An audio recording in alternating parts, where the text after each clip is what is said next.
ang Panginoong Diyos.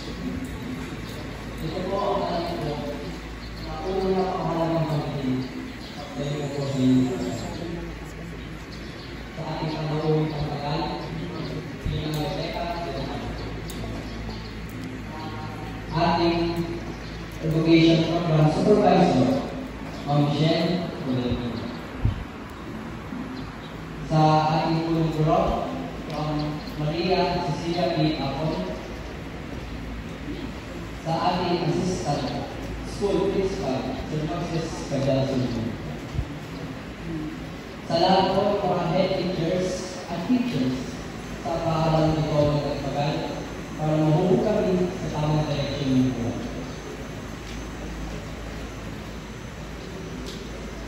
Sa lahat po ng mga matulog namin na nagtiis, nagpakahirap, at nagpaan ng labis, upang kami ay kapag-aralin sa kabila ng kahirapan at kalusugan.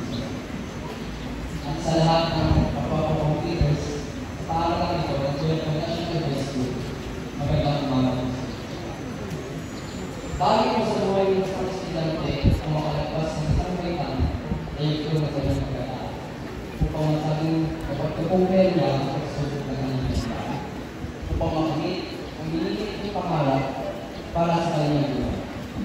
Binigay niya sa araw-araw ang mga kaalaman at kasanayan upang maging ang pakikakilala